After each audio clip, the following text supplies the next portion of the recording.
General students, we are doing a lecture series of class 10th geography and the chapter name is agriculture.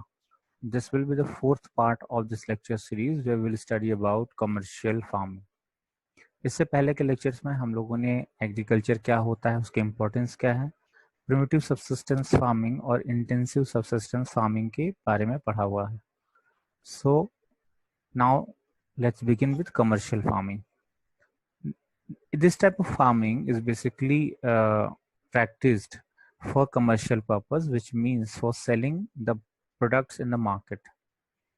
यहाँ पर हम लोग बाहर market में बेचने के लिए पर्पस से कमर्शियल फार्मिंग को करते हैं. जैसे कि हमने सबसिस्टेंस में देखा था, वहां पर जो प्राइमरी ऑब्जेक्टिव था, it was to support own family. Farmer अपने परिवार को सपोर्ट करने के लिए प्राइमरली जो उनका सबसे मुख्य उद्देश्य होता था वो यही होता था कि अपने परिवार को सपोर्ट किया जाए उस प्रोडक्ट से जो फार्म पर हो.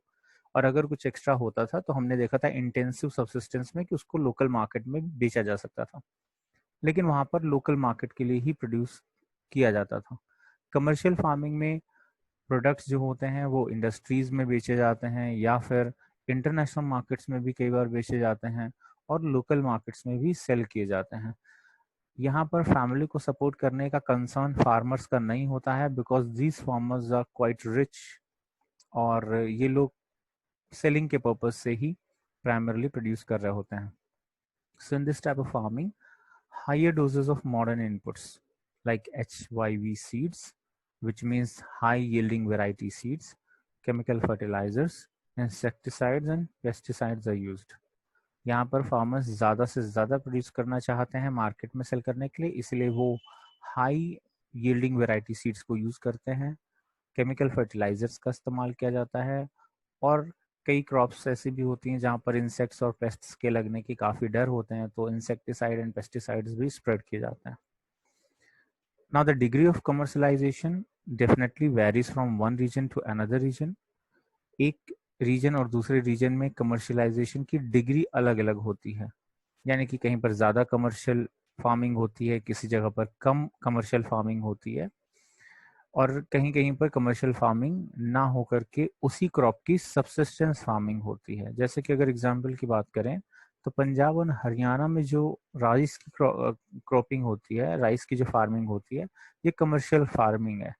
यानी कि पंजाब और हरियाणा के जो फार्मर्स हैं वो जो राइस प्रोड्यूस करते हैं वो सेल करने के पर्पज से ही प्रोड्यूस करते हैं. लेकिन अगर उड़ीसा, वेस्ट बंगाल और कुछ और नॉर्थ ईस्टर्न एरिया जैसे आसाम की बात करें, वहां पर राइस का कल्टीवेशन सबसिस्टेंस के लिए होता है, यानी कि वहां पर उनका प्राइम ऑब्जेक्टिव फैमिली को सपोर्ट करना है, अपनी लोकल मार्केट को सपोर्ट करना होता है.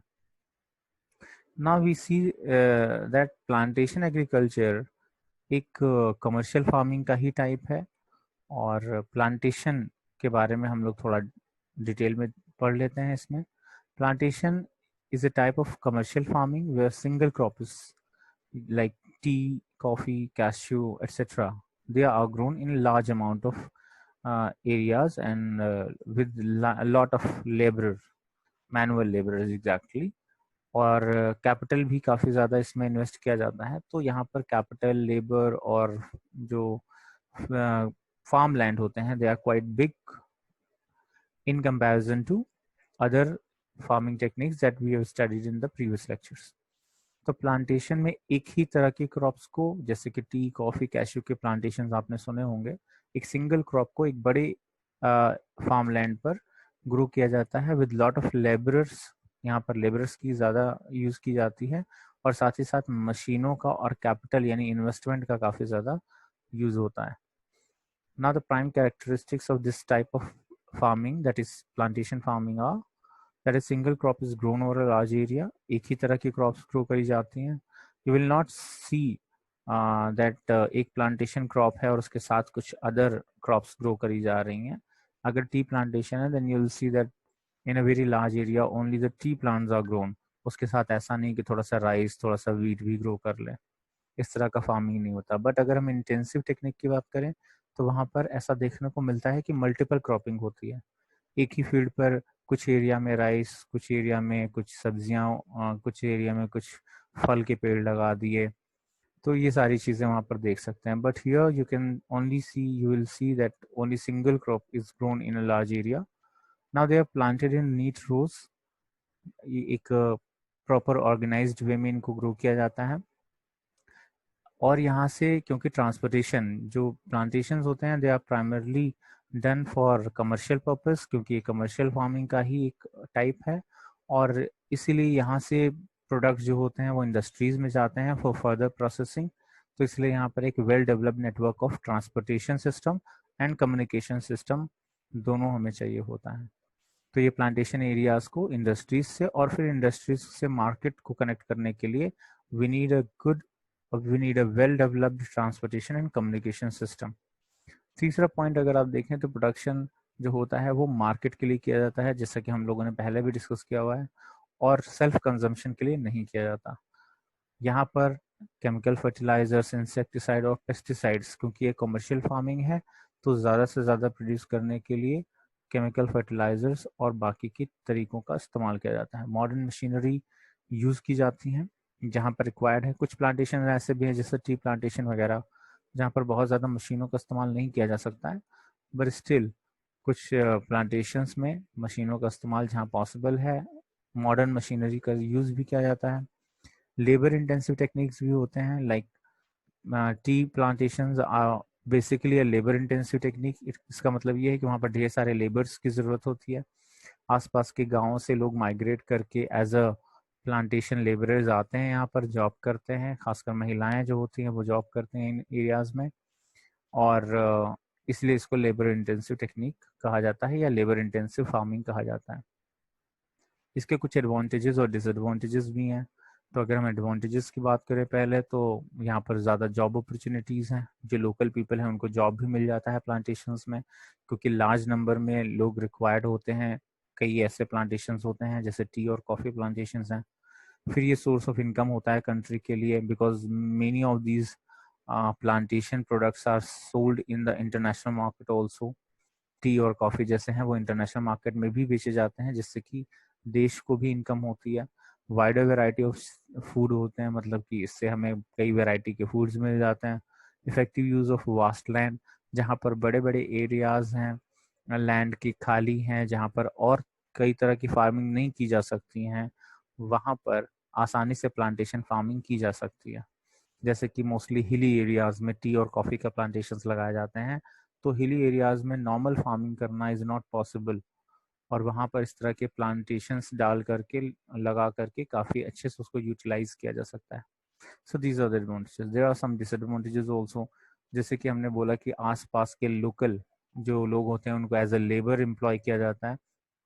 तो बहुत बार, क्योंकि वो रूरल एरियाज होते हैं, पहाड़ी एरियाज होते हैं, वहाँ पर ज़्यादा लोगों को जॉब अपॉर्चुनिटीज़ नहीं होती हैं, तो इसलिए बहुत कम पैसे दे करके लोगों से लेबर कराया जाता है।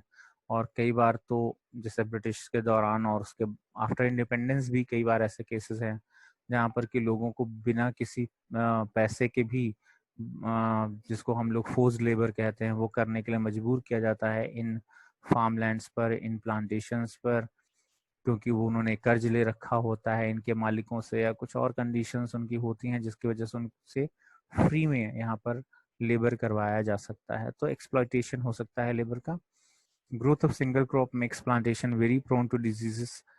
अब इस बहुत से प्लांटेशन ऐसे होते हैं जहाँ पर कि बीमारियां लगती हैं, जैसे कीड़े लग जाते हैं बहुत से प्लांट्स में, और अगर वेदर फ्लक्चुएशन होता है और अगर वर्ल्ड मार्केट में फ्लक्चुएशन होता है प्राइसेस का, तो उससे कई बार बहुत ज़्यादा नुकसान हो जाता है। मान लीजिए आपने बहुत लार्ज एरिया पे कोई एक ही प्लांट लगा दिया भैया, और कोई तो आप कर नहीं रहे हो प्लांटेशन, एक ही चीज़ का प्लांटेशन कर रहे हो, और उस चीज़ की प्राइस अगर इंटरनेशनल मार्केट में कम हो जाती है तो आपको बहुत ज़्यादा लॉस हो जाएगा। लेकिन अगर आप मल्टीपल क्रॉपिंग करते, कई और चीज़ें भी लगाते एक साथ, तो उसमें हो सकता है एक किसी की प्राइस कम हो, दूसरे किसी की प्राइस ज़्यादा आपको मिल जाए मार्केट में, तो बैलेंस हो सकता है, आपको प्रॉफिट हो सकता है। लेकिन यहाँ पर लॉस होने के चांसेस भी बहुत ज़्यादा होते हैं। फिर वेदर कंडीशंस काफ़ी हार्श होती हैं, क्योंकि प्लांटेशंस हम देख रहे हैं कि बहुत से या तो कोस्टल एरियाज़ में प्लांटेशंस किए जाते हैं या फिर हिली एरियाज़ में किए जाते हैं, तो वहाँ की वेदर कंडीशंस पे काम करना काफ़ी मुश्किल होता है। So this is also an disadvantage. Now fertile soil for crops exported rather than for self consumption. अब यहाँ पर हमारी जो सॉइल है प्लांटेशन तो हम उस पर कर रहे हैं यूज़, हम अपने नेचुरल रिसोर्स का कर रहे हैं, लेकिन उसको सेल हम इंटरनेशनल मार्केट में कर रहे हैं, तो basically we are not consuming it. जो हम मेहनत कर रहे हैं वो कंजम्पशन के लिए नहीं है, बल्कि एक्सपोर्टेशन के लिए है। तो बहुत बड़ा डिसएडवांटेज नहीं है बस, बट फिर भी एक तरह से आप कह सकते हैं। सो these were the disadvantages and advantages of plantation farming। हम लोगों ने कमर्शियल फार्मिंग पढ़ा, जिसमें हमने उसके 2-3 फीचर्स देखे कि यहाँ पर high doses of modern inputs use होते हैं, फिर यहाँ पर ज़्यादा से ज़्यादा प्रोडक्टिविटी के लिए कोशिश की जाती है। कमर्शलाइजेशन का डिग्री अलग अलग एरियाज में डिफरेंट होता है। फॉर एग्जांपल राइस का हमने देखा कि पंजाब और हरियाणा में कमर्शियल क्रॉप होता है वो, लेकिन उड़ीसा और वेस्ट बंगाल वगैरह में it is a subsistence crop. So this was it for today.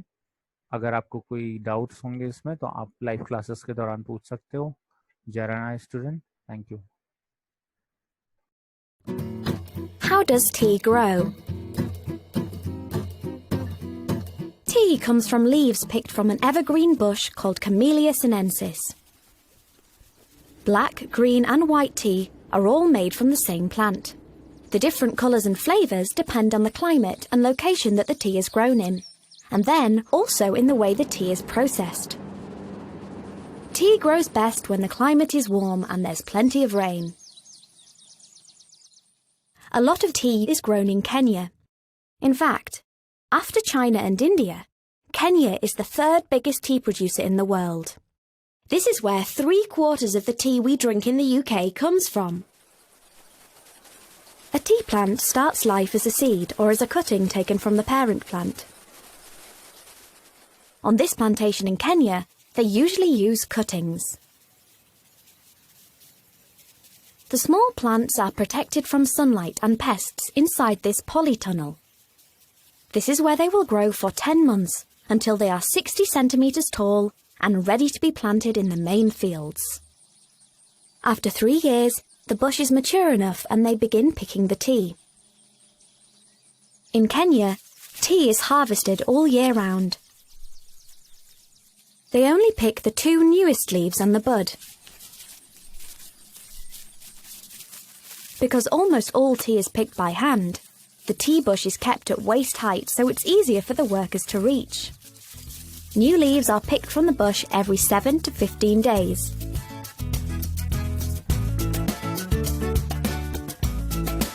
The tea leaves are taken from the fields to the processing house on lorries. The lorry has specially designed hooks to hang the bags of tea on. This stops the leaves spilling out or getting damaged. Once the tea arrives at the factory, it's unloaded and checked for quality. Next, the tea is loaded onto this special machine and taken to be processed.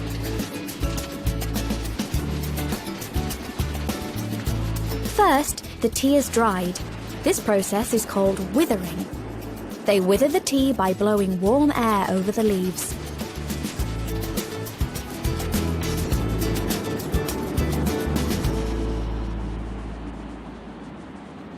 The withered leaves are then placed onto a conveyor belt, ready for the next step. This machine finely chops and flattens the leaves.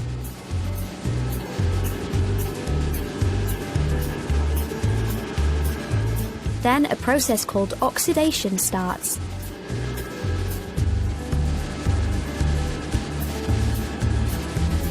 This develops the flavour of the tea and makes it change from a bright green to brown colour.